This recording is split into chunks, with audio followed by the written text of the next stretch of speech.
Think we are live. Yes. Good afternoon and hello everyone, and welcome to our masterclass today. We're back with our amazing guest, Berg, here with us. For those of you who joined us in July when Alan covered how to not get ghosted by your leads, you already know that Alan is a leading expert in the industry and he has some amazing advice and practices, which we're very excited and honored to hear about today. We're tackling this very important topic today, which is all about pricing. You know, this is been one of the key questions we've heard, so very much looking forward to it. While we're just going to wait for everyone to join, Alan will give you a little quick intro to those of you who might not have heard of him or haven't been in the pleasure of hearing his advice before. But before I leave the stage, I hope you'll have a great masterclass today and find some helpful tips and tricks. We'll have some polls throughout the session as well. We'd love to hear your thoughts and feedback. Feel free to submit any questions as well. We've already had some, which Alan will try to cover as many as he can after the session. But for now, no more talking from me. And this is your stage now, Alan.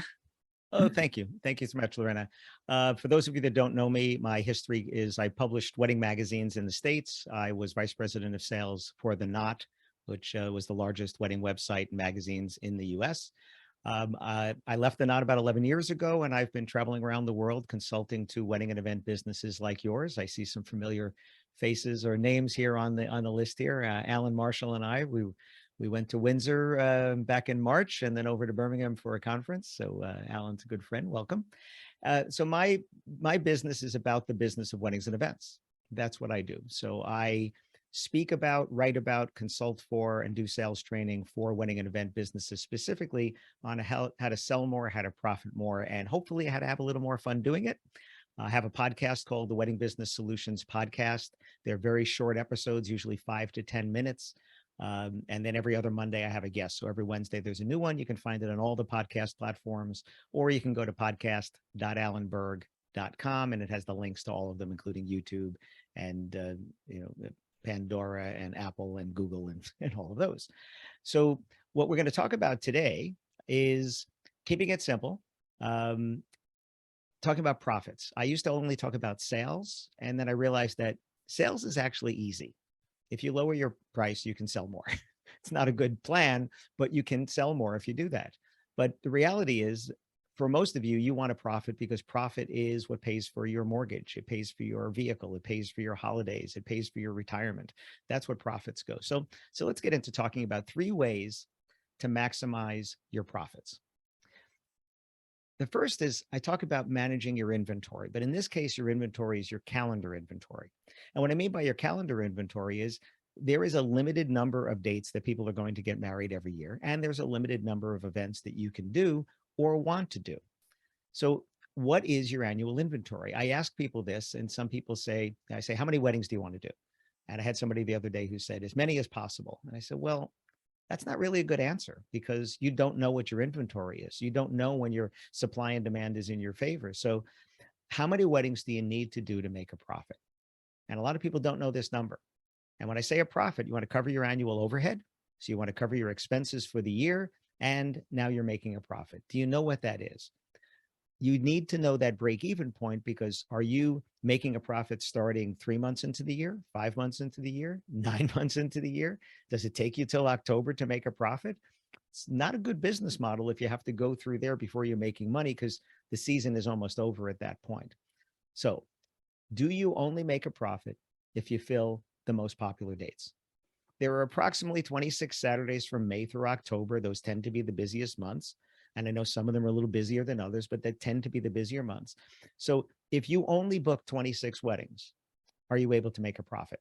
And the profit that you want to make, I don't mean just more than break even, the profit you want to make that sustains you and your life and your family and your business. Or do you need to really fill your calendar with a crazy number of weddings and events to make a profit? You need to know that, because you need to know when you have pricing power, which is what we're going to talk about. I call them your A dates, your B dates, and your C dates.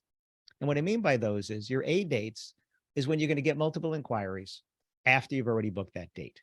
So there are certain dates, maybe it's in August or September, October for you, where that date is booked. It's been booked for a year, sometimes 18 months or 2 years, and you're getting inquiries, and you're still getting inquiries, and you're still getting inquiries. Those are your A dates. Those are the dates where you have the best pricing power. Those are the dates where supply and demand is in your favor. Those are the dates that you should be able to fill without much effort. If you have, your storefront on Hitched, and you have your website, and you have your ducks in a row there, you should be able to fill the A dates. Matter of fact, a brand new business that starts advertising on Hitched and that has a good website and, gets themselves a presence on the different platforms so people can find them on social, let's say, should be able to fill all of their A dates without much trouble. Your B dates, maybe those are the same months, but now it's the Fridays and Sundays around those popular Saturdays. Or maybe it's the months that are not the A date popular, but it's the Saturdays in those next set of months. But you can still usually book those. If you're doing your advertising and marketing, you should be able to still book those dates.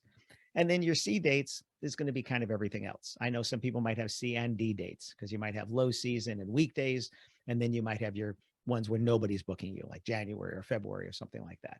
So knowing your A, B, and C dates lets you know your inventory, right? Your biggest inventory is those A dates.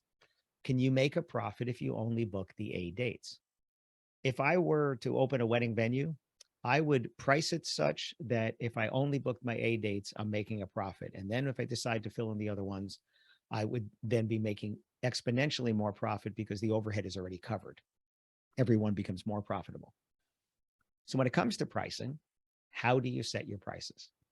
There are a bunch of different ways to set prices. Some people look at their expenses, they look at a labor cost, and then they say, this is how much profit I want to make. Okay. Some people just take their expenses and double it. Jewelers do that. It's called the keystone markup. Some people triple or quadruple or quintuple their expenses, and they say that's what it is. If my expenses are X, I'm going to make it 4 times that or 5 times that. Some people have an hourly rate. The problem with an hourly rate is when you do an hourly rate, are you pricing for all of the hours? I've had this discussion with so many wedding and event pros that the couple and their guests only sees what happens in front of them. They see what happens at the wedding. They see what happens at the reception, at the drinks reception. They see what is happening at the ceremony.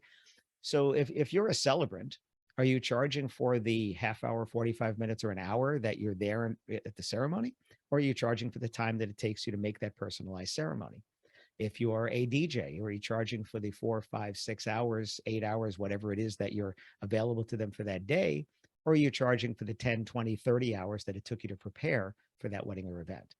If you're a caterer, they see the food come out, but we know the prep time took a long time. First of all, there was the menu preparation, menu creation, then there was all of the ordering, then all the preparation, et cetera. So are you charging only for the time they see? And then are you charging based upon a competitor's price? And I want you to know what the competitors' prices are. I think you should know what the competitive landscape is, right? And then there could be some other ways. The absolute worst way to set your prices is based upon what other people charge. And again, I want you to know what they charge. But the worst way to set your prices is based upon what other people charge, because they're charging based upon their expenses, their desire for profit, their inventory, et cetera. Let's say you're doing, 30 weddings a year and they're doing 60 weddings a year. Right? They might be okay with less profit per event because they're doing 60 weddings per year. You price based on them, and now you're not making enough profit. I had that happen to me. When I left the Knot, I was vice president at the Knot. When I left, I looked around at what other people were charging for speaking and for consulting, and I charged more, and I thought significantly more. And then I went through my first full year, and the top line looked pretty good. And the bottom line didn't look good because I had expenses that I hadn't had before. And I didn't count on those things. I just said, wow, I'm charging double what other people are charging, sometimes triple what other people are charging. And it turns out they just weren't charging enough because a lot of the other people who were speaking had another business. So they were speaking, but they were also a wedding planner. They also had a venue. They were also a photographer, et cetera. Whereas this was my revenue. My income was from speaking, training, consulting. So I needed that to be higher. My prices are 5 times what they were in 2011 because I realized it wasn't enough for the profit. It wasn't enough for the inventory that I do. So basing your price on a competitor, know what they charge, but don't charge what they do. Charge based upon the value that you're bringing, the experience that they can only get from you, and the inventory that you have, because There's so many different factors on how they set their prices. And quite frankly, a lot of them just don't charge enough. Really, they just don't charge enough. So when do you have pricing power? Right? Economics 101, supply and demand. When the supply is low and the demand is high, you have pricing power. So those A dates, those Saturdays in high season, you have pricing power because there's only one. If you can do one wedding that day, or if you have the ability to do 2 or 3 or 4, or some of you 5 or 6 or 10, you're going to run out of inventory. And that means you have pricing power. When the demand is low, such as a weekday in February, you don't have pricing power because nobody's really asking for that. Now, that doesn't mean you have to lower your price for that. You could say my prices are the same all year, and that's it. This is my price. And if your inventory is low enough, if you say this is the number of events I'm going to do, that's fine. I charge the same price any day of the year, anytime. My price is the daily rate, doesn't matter. Somebody said to me, do you have a high season and a low season? I said, no, I'm either available or I'm not. And this is the price. And that's the way I do my pricing, because my inventory is low enough that I can do that. If the demand is there, you have pricing power. You have pricing power when they want to get their product, their services from you. I did a podcast called I Don't Care About SEO, Should You? And it's not that SEO isn't important, search engine optimization. It's not important to me because I'm not trying to have people look for someone who does something like what I do, right? I'm not looking for someone who's looking for a speaker or a sales trainer or a consultant. I want them looking for me. And if they're looking for me, they want my results. They want what I bring to the table. I'm doing a consultation tomorrow with a gentleman who I met at a conference probably over a year ago. And he reached out and said, I'm finally ready for this. And he wanted it with me. He was waiting to do it with me. He didn't do consultation with somebody else in between. He was waiting. And when he was ready, he was doing it with me. That's what I'm looking for in my business. I'm not looking for SEO, search engine optimization. I want people who are trying to get it from me. And since it's just me, my inventory is low, and that's the same as you. If you're a celebrant, if you're a DJ, if you're a photographer, if you're a florist, if you can only do a limited number of events on one day, which everybody has, and they want to get it from you, then you have pricing power, because they have to pay your price if they want your results. That's the key. It's not the services you're selling. It's not the products you're selling. It's the results of those products and services.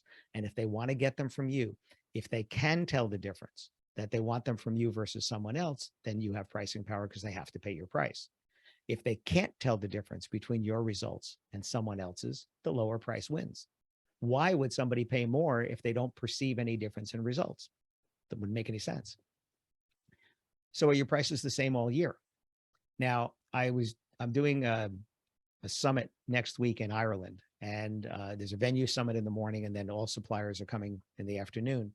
And they were showing me results from surveys that they had done over there. And there's a good number of their suppliers that have the same price all year round. And then there are a lot of people that have different prices at different times. The venues were more likely to have different prices for different days or times of the year. And some of the other suppliers have the same price, because again, if the inventory is low enough, if they want you, they have to pay your price. The results are no different. It really comes down to supply and demand determining that. So can you raise your prices now? Since I can't hear you, I'm going to answer the question for you. Yes, you can raise your prices now. Some of you are shaking your head going, no, I don't think so. There's inflation and all things going on here. And I'm going to prove to you that you can, because we are going to play the Can You Raise Your Prices game. So work with me on this one here. I'm going to spin the wheel and let's see something over here. Can you raise your price by 100 pounds total? Now, I don't mean 100 per person if you're a caterer or things like that. Would people pay you 100 pounds more than they're paying you now? If the answer is yes, you have pricing power. And by the way, I could have said 1 pound, because I can prove to you that every one of you can raise your prices, because if you raise your price by 1 pound, anybody who's saying yes now would still say yes. They're not going to say no because you charged 1 pound more. So we know you can raise your price. Is it 1 pound? Is it 5 pounds? Is it 100 pounds? Or is it 300 pounds? Or is it 500 pounds? Or is it 1,000 pounds? Now, depending upon what your prices are now, what your average price that you're getting now, you can raise your price. The question is how much, right? Every pound you raise your price without giving them anything additional is profit for you. I'm going to say that again. Every pound you raise your price, even one, without giving them anything is additional profit for you. So think about it. If you do 50 weddings a year and you raised your price by 10 pounds, you're going to have 500 pounds in profit. If it was 100, you're going to have 5,000 pounds in profit. Right? Think about that. Right? Just 10 pounds could give you 500 pounds in profit. 500. What would you do with 500 pounds extra? Right? Would you invest it in your business? Would you go on holiday? What would you do with that? Right? So think about it. Is it 5? Is it 10? Is it 50? What is the number? How much more will your next couple value what you do? Would they value you 250 or 500 or 1,000, right? How much more will they value what you do, and how much more profit is that going to mean to you? That's the key. Okay, second way to increase your profits. Let's talk about packages versus a la carte pricing. One of my most popular podcast episodes, one of the first ones that I did, they're all up there. You can see them. It's had over 1,000 downloads, is packages versus a la carte pricing. This is a big debate. It's been a debate like this for the over 25 years I've been in the industry. It's a big debate. So the question that I want to ask is, are you making it easy or hard for your customers to make a decision? You want to get somebody to a decision. You want somebody to say, yes, I want to work with you. You want to make it as easy as possible for them to make that decision. And if you look around you, packages are very, very common, whether it's like here we have telephone, TV, and internet service in bundles, right? Go into a fast food restaurant, you have the bundles there. You know, if you want your sandwich and your chips and your drink or whatever, right? There's packages all around us. Look at the window sticker on a new car or a new truck. Packages, packages, packages, right? So how do packages help you sell more, right? They reduce the number of decisions. Everything in that package would have been an individual decision, and it's no longer an individual decision. It's a single decision, right? Single decision. So if you have not read this book, The Paradox of Choice, I highly recommend it. It was the second audiobook I ever listened to twice. The Paradox of Choice. If you think about going to Amazon, right, you get what's called decision paralysis. You search for something on Amazon, it comes up with 87,482 choices. You can't decide because it's too many choices. So you start filtering and filtering and filtering, right? And then they say, if you like this, you might like that. People who bought this also bought that. People who looked at this also looked at that, right? You know what I'm saying here. The problem with that is we create the decision paralysis, because the paradox of choice is that consumers want to know they've seen all the choices. But when you're presented with all the choices, you can't decide because it's too many choices. Your job is to reduce their choices and make it easier, not to have you have less options for them. Reduce the number of choices that you present to a customer. If you have packages now, but you're constantly having to tweak them and adjust them, the packages might not be right. You might have to change the packages. When I'm helping clients create packages, we look at what you've historically been selling, whether it's a la carte or packages, and then any modifications you've had to do to the packages. And then we create packages based upon what people are actually buying. And by the way, they're actually buying what you're selling. You're selling the things that you like to sell. You're selling the services that you like to do. You're selling them options that you think would be a great result for them because you know you can do a great job with it. So while you're saying, yeah, I'm modifying this, but you're really selling what you want to sell because they have to buy what you're selling and they have to buy it the way you're selling it. But packages don't take away their choices. If you think about a price fixed menu, if we go to a restaurant, have a price fixed menu, we still have a choice of appetizer, a choice of entree, and a choice of dessert. So it's not that we don't have choices. You can still give someone choices within a package. A price fixed menu is a package. For this price, you can choose these appetizers, you can choose from these entrees, you can choose from these desserts. You still have choices. One of my clients who went from a la carte pricing to package pricing, that was a big kind of hang up for their salespeople, until we pointed out how many thousands of options the customer still has between mixing and matching all the different things they can do.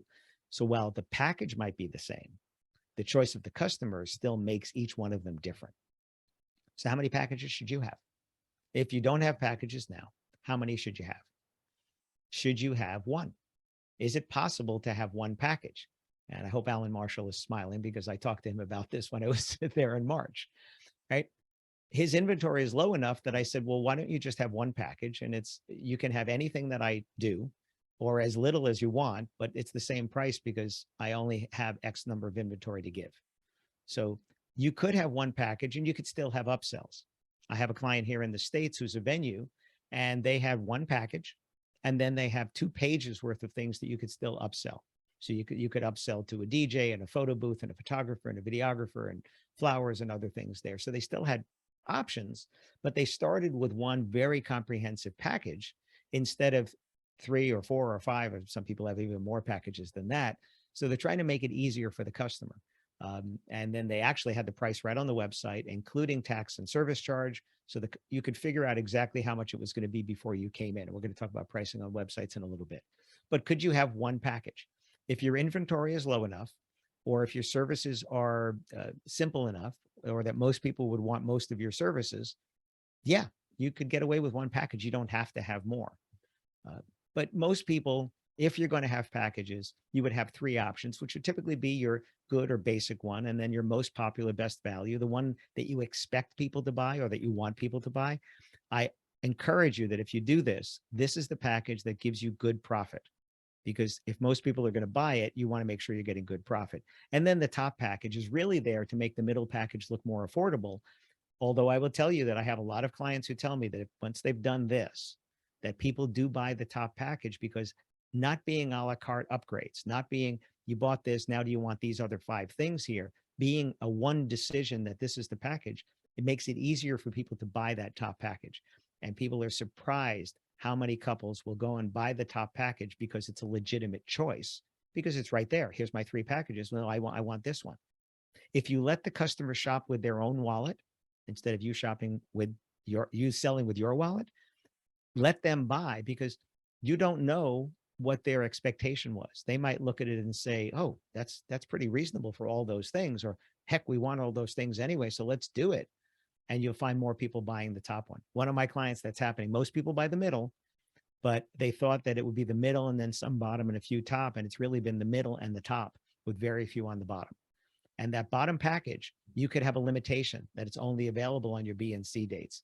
And your top one could be the only choice on your A+ dates. What I mean by that is that date you know you're going to book easily a year out, 2 years out sometimes. You might say the only thing you can do on that date is that, because you'll get so many inquiries, somebody will say yes.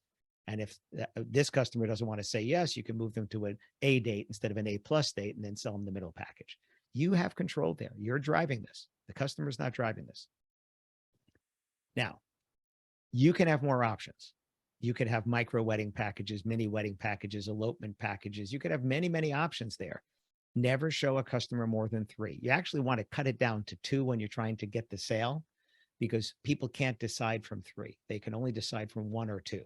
2 is, do you want this one or that one? And 1 is, do you want it or don't you? It's still a choice of 2. But 3, they have to kind of eliminate 1 before they can make that decision. There's something called the center stage effect. The Journal of Consumer Psychology defines it as consumers believe that options placed in the center of a simultaneously presented array are the most popular. In plain English, it means they buy the stuff in the middle. If you put 3 things together, people buy it in the middle. Could think of it like the ends are the fence, and then the middle one is the safe zone inside of that fencing there, right? Or it's a hug. We're hugging you in the middle there. That one is safe. You're not going crazy with the top one, and you're not missing out because you bought the bottom one. That's why people go for the middle. It's just psychology. And some of you are thinking this, but everything I do is custom. Yeah, it is. As a matter of fact, everything every one of you do is custom. Whether you have packages or not, everything you do is customized for that customer. Unless you're selling a product off the shelf, everything you do is custom. If it's services involved, everything you do is custom. That doesn't mean you can't have packages. You can still customize within the packages. Create packages with the most popular options. This is what I said before. I have spreadsheets with clients where we're looking at how they've been selling, every column being a service or a package or something that they offer.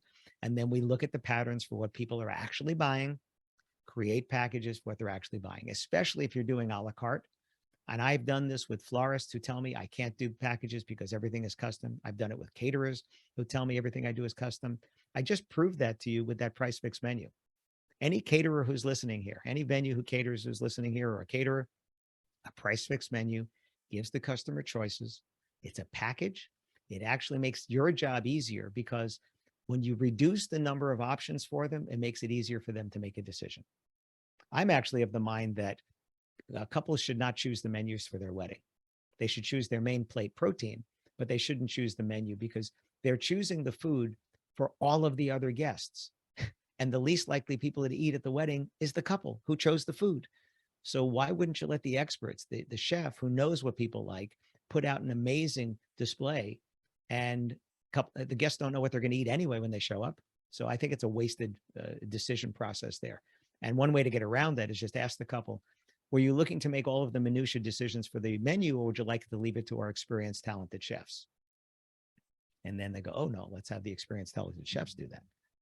Packages can increase your average sale. By them buying things together, you're selling things that you might have had to have upsold before, and now you're putting stuff in there.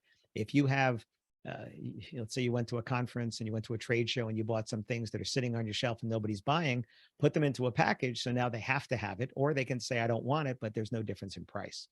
That's, again, look at the car sticker windows. You're going to see stuff on there going, oh, I want those 3 things, but not this one, but I have to get the package to get the things I want. Packages also reduce decision fatigue. Decision fatigue is every time they have to say yes, it's fatiguing. It's just harder and harder and harder. And then at a certain point, they shut down, and you're still trying to sell them things, and they've shut down. So you want to reduce decision fatigue. Again, the easiest way to reduce decision fatigue, one package. Here it is, yes or no, do you want it? And then you could have some upsells if you want to do that later. Speaking of upsells, how good are you? If you're good at upsells, that's great. You can sell from the bottom up. I advocate selling from the top down, which is listening to what the results they want, presenting them with the results that they want, asking for the sale regardless of their budget, because most couples go over their budgets, right? And they go over their budgets, by the way, because they budget for a dollar amount, not for the results that they want, because they don't know what those cost. If you're not good at upselling, packages are your friend, because you don't have to upsell if you put the things in the package. As a matter of fact, I would say if you are not good at sales and not good at upselling, especially not good at upselling, I would go with 1, 2, no more than 3 packages, but maybe just 1. And then it's yes or no. They buy from you, they get everything. Remember Mary Poppins? She had that huge bag, and anything that she wanted, she could pull out of the bag, a canoe or whatever it was. That would be like you. You have your Mary Poppins bag, and they pay one price, and they get you in the bag.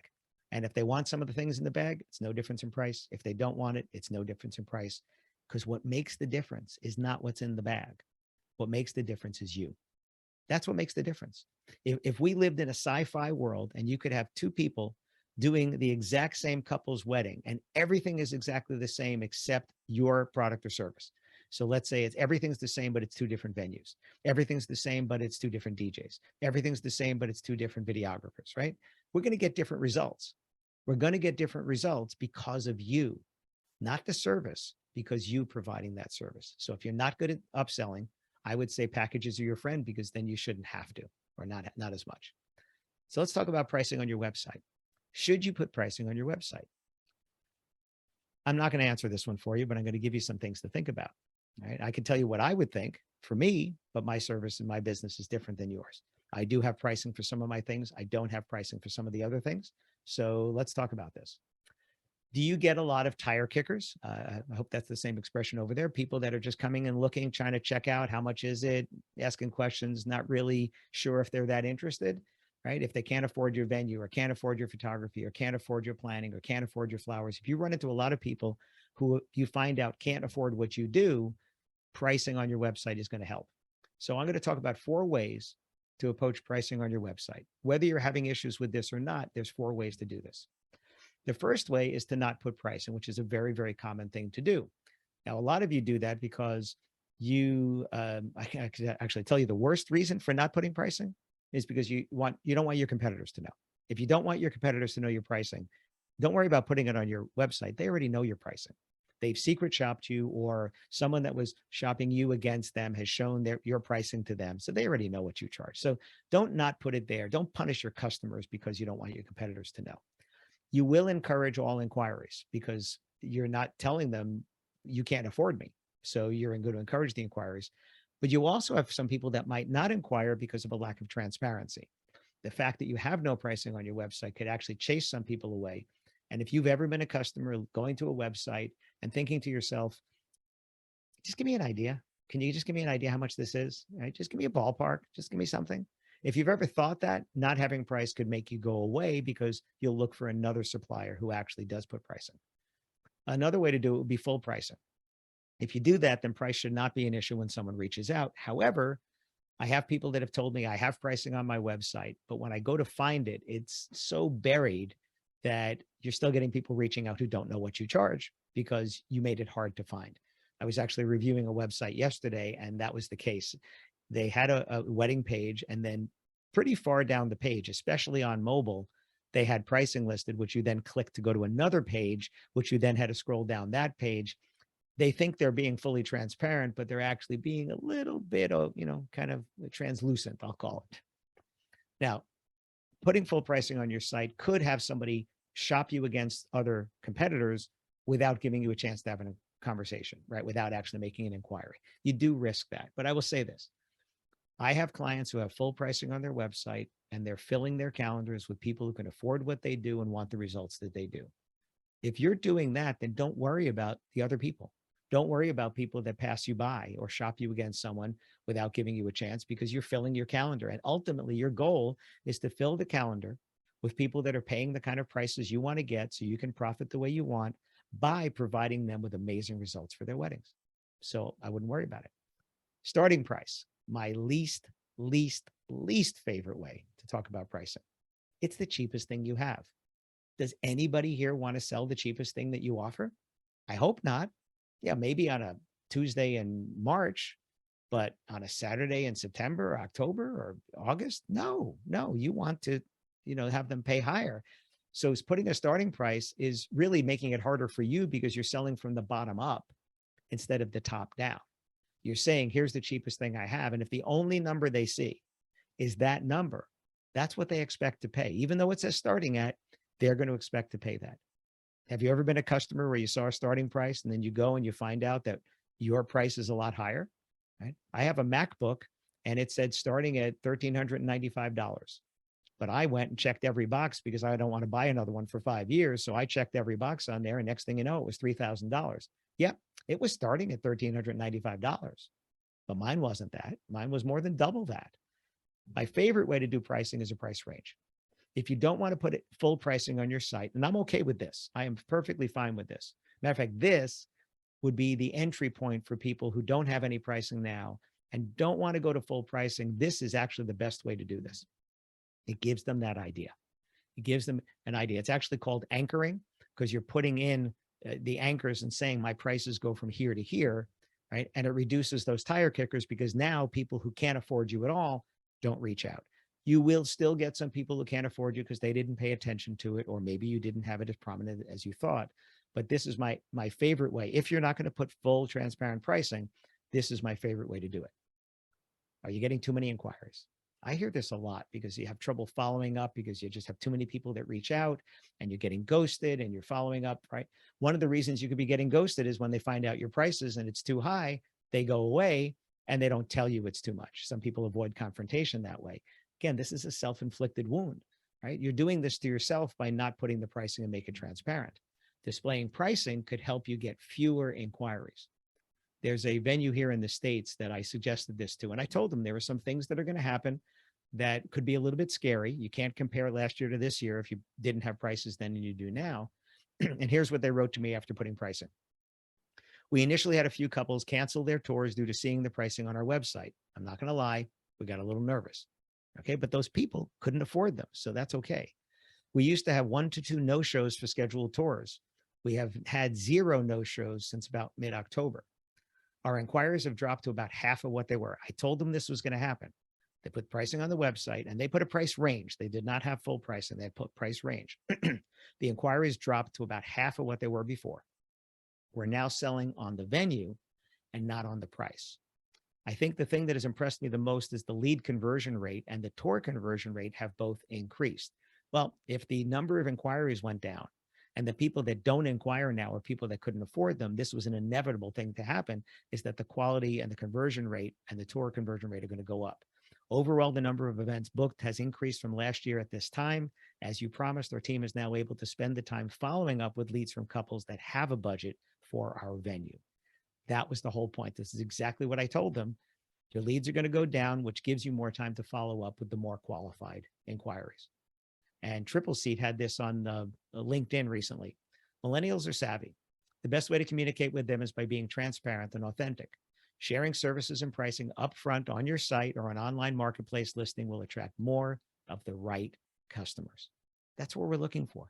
More of the right customers, not more customers, more of the right customers. You only need to fill your calendar with people who want the results that you provide and are willing to pay the prices you're asking. So here's your profit plan. Manage your calendar inventory, package for profit, plan for pricing on your website. If you do these three things here, you're going to have more profits. You're managing your inventory in a way that supply and demand is in your favor. And again, you could have one price all year. I'm perfectly fine with one price all year. I have that. I've suggested that to many people. It's usually when you have a lower inventory, like less weddings that you're going to do, that you can get away with that. When you have a higher one, you start running into those B dates and C dates where supply and demand is not in your favor. Pricing on your website, if you don't have any now, I gave you some ideas to think of over there. Packages versus a la carte.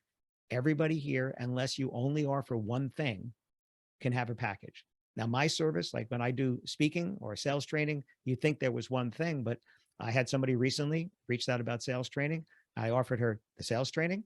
I had offered her the sales training with my books because they're a venue. So I have a book called Shut Up and Sell More Weddings and Events for Venues and Caterers. I have a regular one as well, but I said with books for older people. And then the third level was also to secret shop both them and competitors. So I gave them packages. I gave them options and they actually chose the top one. So same thing, top-down selling. So how much more will you profit this year and beyond? Remember, you have pricing power. It's at least £1. Question is, how many of those are you going to do there? Okay, Lorena, I know we had some questions. Hey, amazing. Thank you so much, Alan. That was great. We have quite a few. I don't see any questions in here yet, but we had a few questions prior. Yeah, if anybody has any questions, there's a Q&A. It's not the chat. There's a Q&A there. So don't use the chat function. Use the Q&A from, oops, sorry. I should have had this over there again. Yeah, I know somebody raised their hand there. So don't raise your hand. Just go to the Q&A. There's a question and answer and type your question in there. And then Lorena, some people submitted questions ahead of time. Yes. Okay.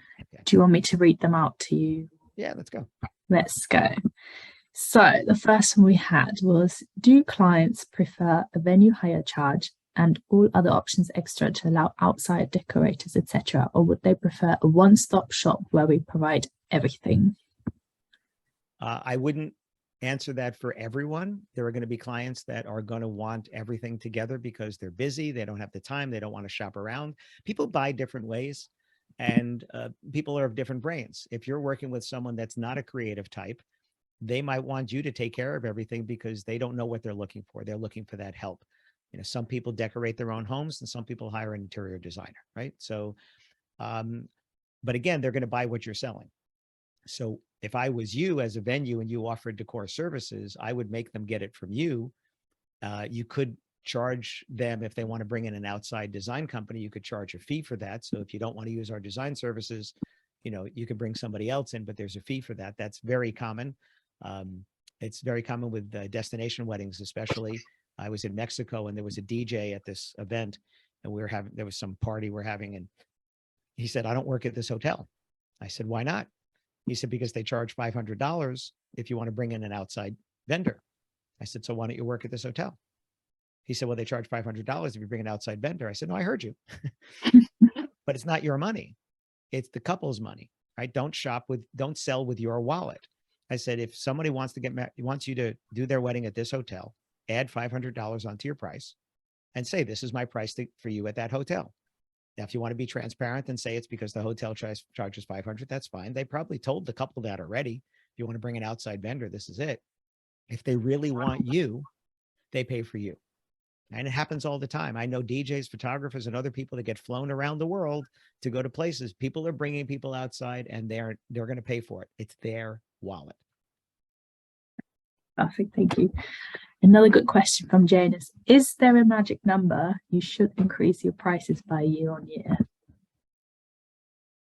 No, there's not a magic number. Some people say I'm going to raise my prices 5% or 10% or something like that. Some of you are so underpriced now that you might want a bigger increase initially. And yes, if you increase your prices significantly, you might move yourself into a different part of the market. You might alienate some of your current clientele. So you also want to make sure if you're raising your prices, have you upped your, listing? Are you keeping your listing up on Hitched? Do you have the right photos and reviews and placement? Is your website up to speed as well? You can't say I want to charge more and then not show that, not look like that, right? Your website, the way you dress your website, the way you dress your marketing, just as if you would dress yourself, is important. So there's not a specific number, but I think it would be good just to say that I'm going to raise my prices every year. Just I'm going to do it. Then the question is how much. At least be in that habit of doing it, so that maybe it's a dollar amount instead of a percentage. But if you sell by the person, like a caterer or things like that, maybe you could do, I'm going to raise it by £5 a year or £2 a year or whatever it is. So, but yeah, raise it every year, but I can't say the number. It's too broad. Perfect. Thanks, Alan. Roberta has a really good question. She's saying, I find it hard to build packages as a luxury planner. Do you have any advice for that? So with a planner, it's generally, as a luxury planner, if you're only doing full service planning, you may not have packages. You're going to get me to plan your wedding. My fee is, in your case, it could be either a fixed dollar amount or a percentage of the budget on the wedding, or however you're doing your pricing. You don't have to have packages. Like I said, some people have one package, and you, Roberta, you might have one package, and that's fine. But if you're offering wedding day management, which some people call day of planning or partial planning, whatever, you could have different packages where your wedding day management is the one service, and then the partial planning is wedding day management plus X number of hours of your planning time, and then you go to full planning on top of that. So I do know planners that have packages, and I know planners that the package is really the three services: wedding day management, partial planning, and full. But for full planning, you don't have to have a package. I don't know how you price. You should definitely be pricing based upon how much they're spending, so that the more they're spending, the more work there's probably involved for you, and you're getting paid more. I do know a planner that was charging by the hour, and she only did weddings that were 6 figures or higher, and she was charging for every hour of her time. And that way it was a variable cost, not a fixed cost, but the more work she had to do, the more she got paid. Amazing. Thank you. Next one is from Violent for a catering question. As a caterer, should our prices on the brochure include VAT or not? I think people understand what VAT is. So as a consumer, I would rather see the number with VAT in, because I want to know what I'm going to pay.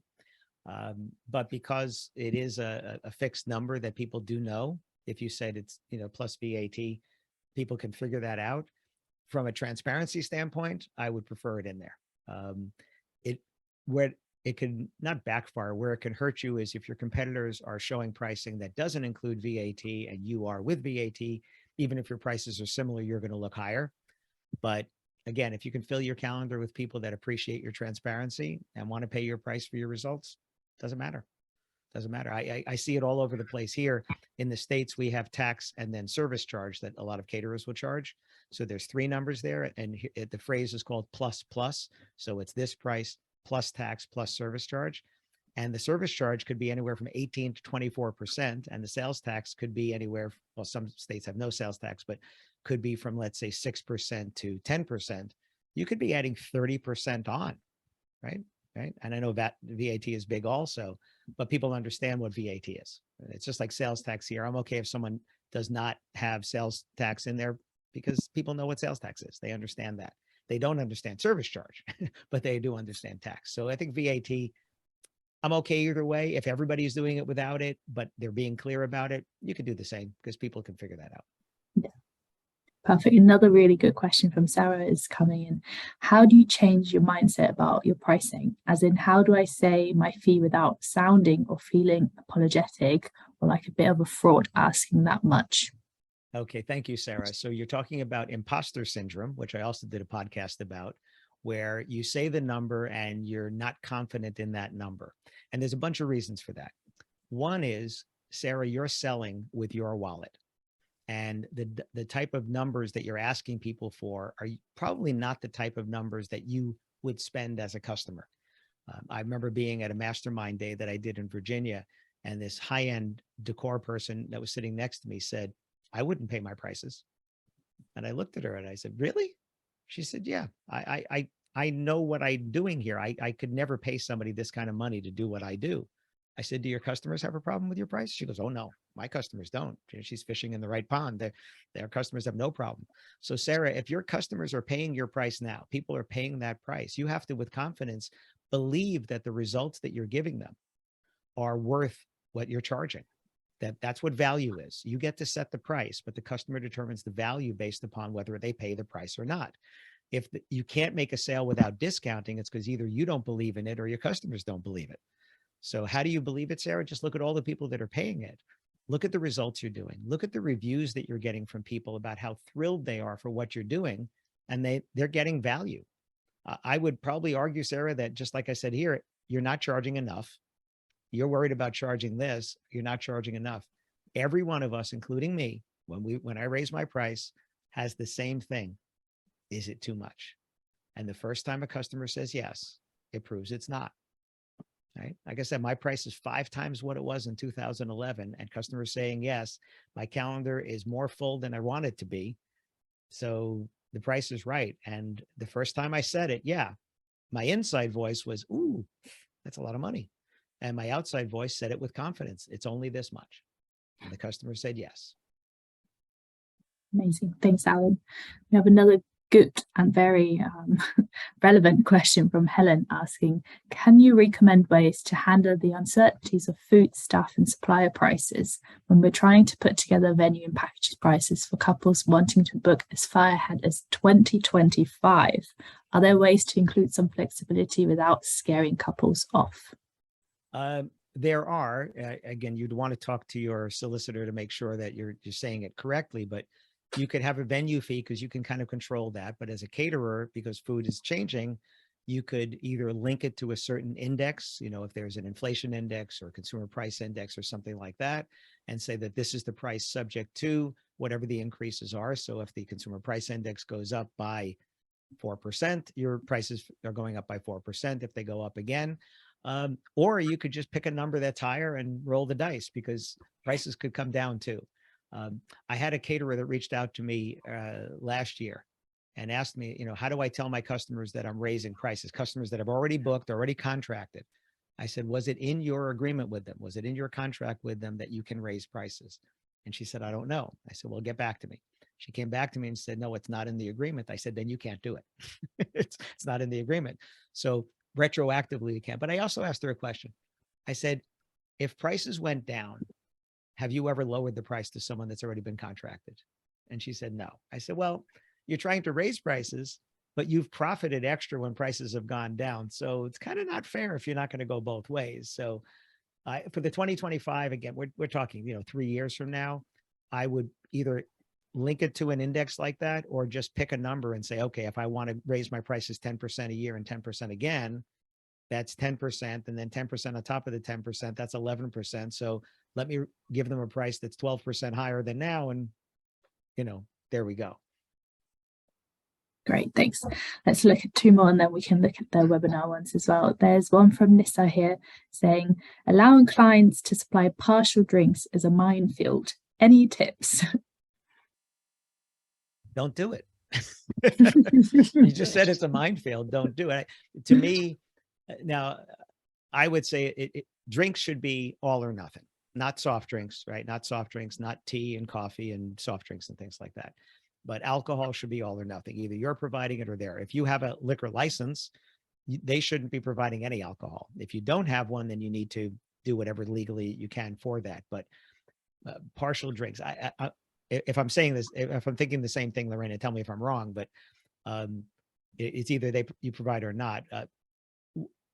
The other minefield here, different ways the bar is done over here. And I know in some places like this, where the one is a consumption bar, which is the couple puts X amount of dollars towards the bar. And then when it's out, couples have to pay cash at the bar. or it can be we're only going to pay for what people drink as opposed to a fixed number per person. So there's different things on this. But if you're saying the customer is allowed to bring some of the alcohol and you're providing some alcohol, no, just no.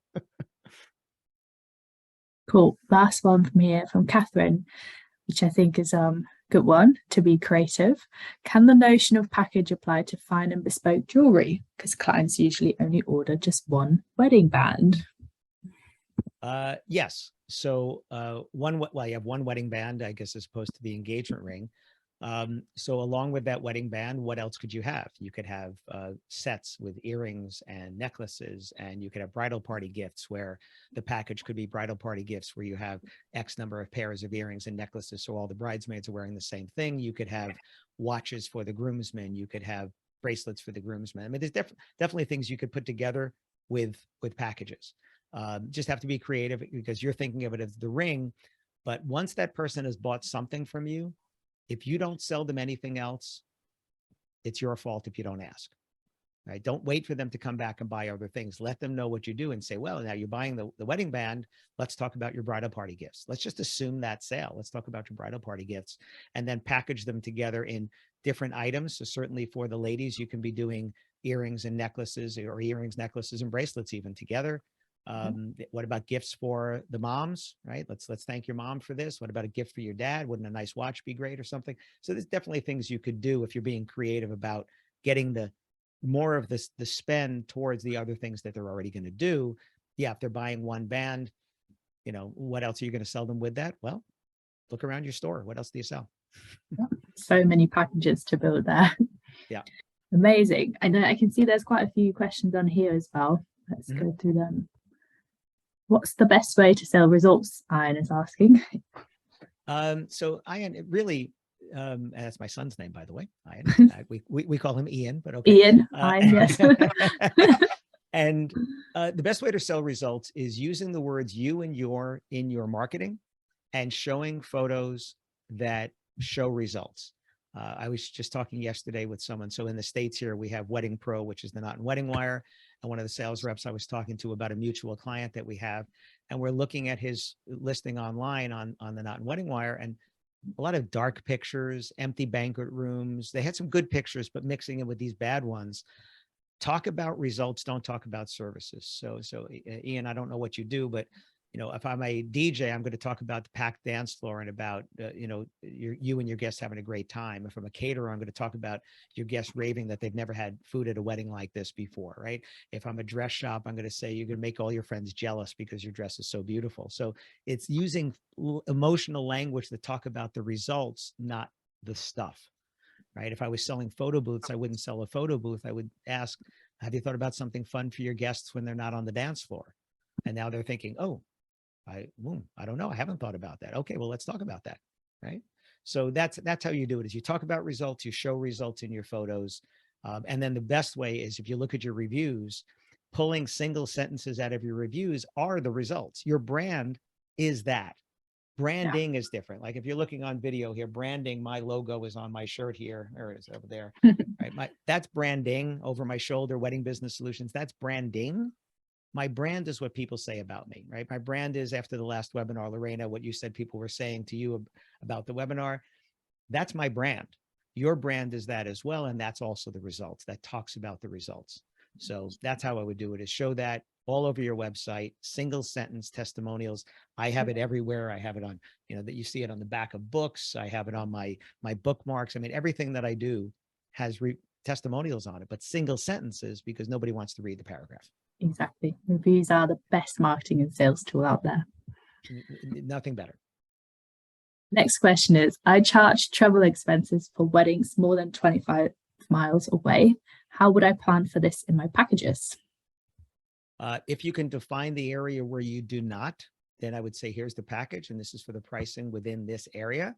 Outside the area, it's, you know, a travel charge, which if it's a fixed amount, you could say what that is. And if it's not a fixed amount, you could say, we'll quote that based upon your wedding. But I would also let them know how far you go, because if you say I charge outside of this, and I might think you don't want to go outside, but 25 miles is not that far. So if you go to the next county, or if you go 2 counties over, or whatever it is, I would let them know that. One way to do that, by the way, is when you're putting your testimonials, show testimonials from people outside that 25-mile area, and list underneath with their names, list the venue name, the city and state, or the town and county, or whatever it is. So you can show that, yeah, I work in that area and people are paying. And don't apologize for that. Say, outside this area, there's a travel charge. And if it's a nominal amount, that's fine. It's up to them. It's not your wallet. Perfect. How should you present your pricing / packages? One pager or a brochure or something else? My preference is that it's on your website on a responsive page that works well on mobile. I don't like brochures because PDFs just shrink down from A4 down to a phone screen, and it's not a good experience. If you've been to a restaurant recently that had a QR code on the table and you go to the menu and it's a PDF and you're sitting there pinching, it's just not a good experience. So my preference is, if you are already displaying the pricing on your site, have it on a responsive page, not on a PDF on your website. If you don't want to display the pricing, but you want to be able to send it to people, send them to a hidden page. A hidden page is a page on your website that has no links on your website to get to it. You have to give someone the direct link to get there. So your website.co.uk/pricing and whatever, but you can't get there without that link. So that would be my recommendation, is definitely put it there. And if you're just doing a price range, if you do have a brochure because you're going to wedding expos, or you're going, you're handing them out to people in different ways, then certainly you could have the price range on there. So, but the number one way would be to have it on a responsive page. So if someone's on a mobile device, they can read it well. Next question from Sophie is, should packages be based from taking a percentage off the individual pricing? The bigger the package, the more the discount. So discounting and negotiating is another subject. Maybe that's the next webinar. Yeah. But the short answer on that is yes, show them the value and say, if you had bought these things individually, that it would cost you this, and with this package, it's only this much. I do have people that do show that. I have other people that don't. They just say, here's the package. These are different packages. If you want to show that value, absolutely say the value of these services is X. This package brings it to only this. The advantage of that is, if someone says, I don't want something in that package, generally, if they take it out, that discount that you showed is more than that service. So you don't have to lower the price. You say it doesn't change the price. You're taking that out. The discount's already more than that.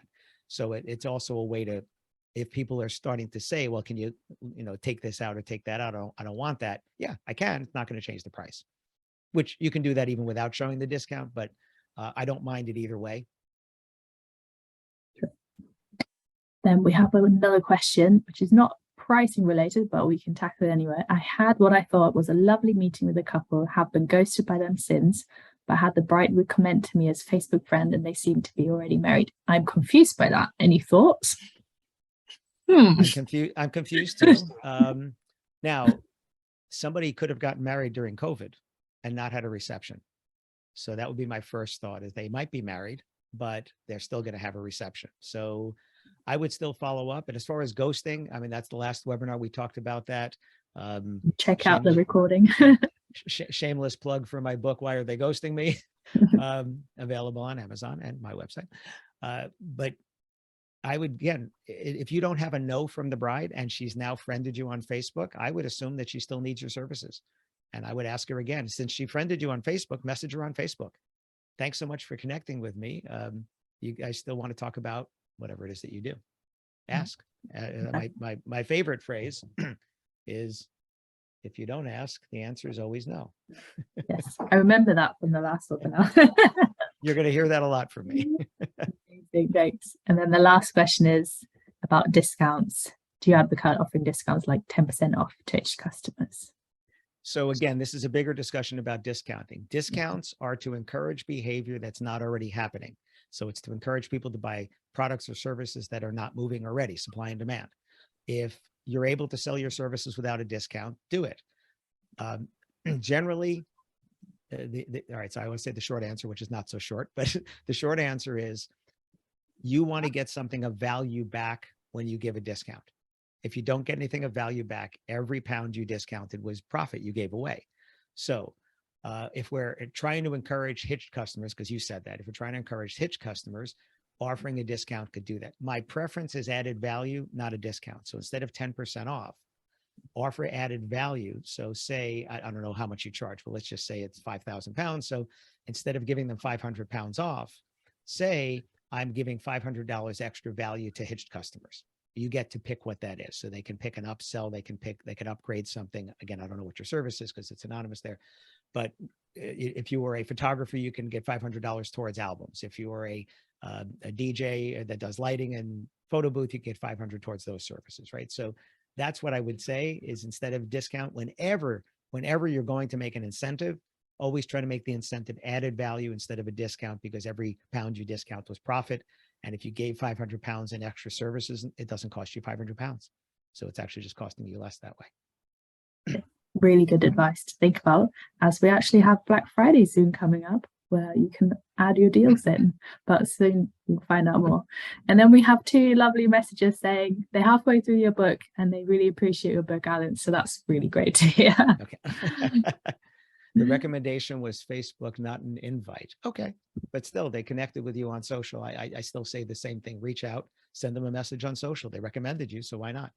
Exactly. Why not? And thank you for reading the books. And actually, if anybody does want my books, use the coupon code podcast at my shopallenberg.com. Use the coupon code podcast. You'll get free shipping from me. Yes, to the UK, free shipping.